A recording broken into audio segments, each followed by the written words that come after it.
What if the Hunger Games returned? But not the way anyone expected. Imagine stepping into the arena 24 years before Katniss Everdeen, with double the tributes and twice the danger. Suzanne Collins' brand new prequel, Sunrise on the Reaping, is the book everyone in America's talking about. Stay with me till the end, because this story changes everything you thought you knew about Panem. Set decades before the original trilogy, Sunrise on the Reaping plunges us into a darker version of Panem during the Second Quarter Quell, the infamous 50th Hunger Games. The Capitol has announced a twisted new rule: double the number of tributes. The result? Twice the heartbreak, and possibly the birth of a rebellion. At the very center is Haymitch Abernathy, a 16-year-old from the coal mining District 12, whose journey will reshape the Hunger Games forever. Meet Haymitch Abernathy, a sharp, resilient teenager helping his family survive in District 12 by secretly making moonshine. Life was already tough for him, but nothing could prepare Haymitch for what's about to come. He isn't just a tribute. He's a spark waiting to ignite. Beside him stands Lenore Dove, the girl with a fierce spirit and quiet loyalty, lending Haymitch support when hope seems lost. Then there's Maisily Donner, clever and determined, fighting her own battles inside and outside the arena. Wyatt Callow, the loyal friend thrust into impossible choices, and always lurking in the shadows, President Snow, the Capitol's master manipulator, wielding power with a smile that conceals chilling intent. This book isn't just about survival.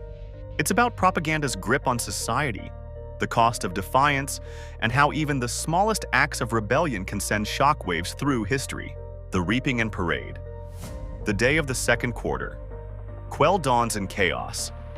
Panic erupts in District 12. A terrified boy tries to escape before the reaping, but fate catches up to him. When Haymitch's name is drawn, he knows life will never be the same. Walking onto the stage, he is instantly thrust into Capitol spectacle.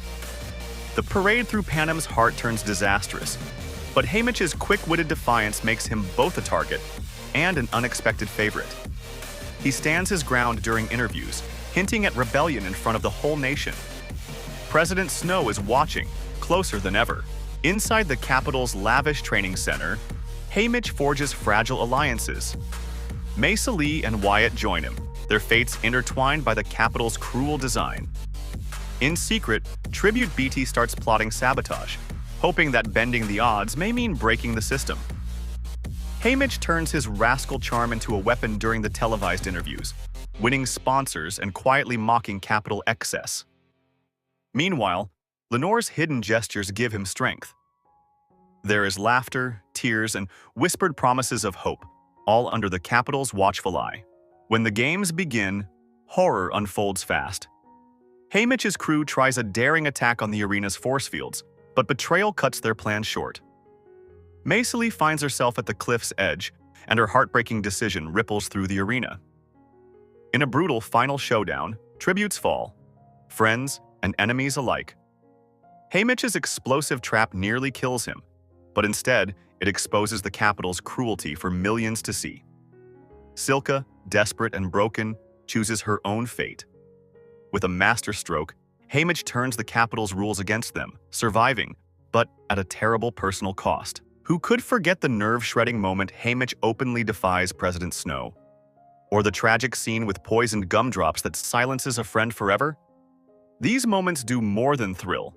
They show Haymitch's evolution from a scared teenager into the grizzled mentor we know from the original trilogy. Suzanne Collins doesn't just expand the world. She shines a light on how the wounds from this arena will haunt Haymitch and later shape Katniss's battles. This book is a must-read for anyone who loves dystopian adventure, complex characters, and political intrigue.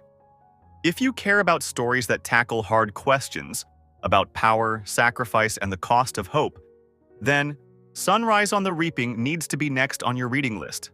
Remember, this summary is here to help you decide if Sunrise on the Reaping is your next read, or just to catch up on what everyone's talking about.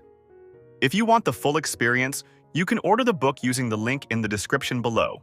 If you found this recap helpful, share it with your fellow book lovers and subscribe to my channel so you never miss out on the biggest new releases and trending book summaries every week. What would you do if you were thrown into the arena? Tell me in the comments. I can't wait to read your thoughts.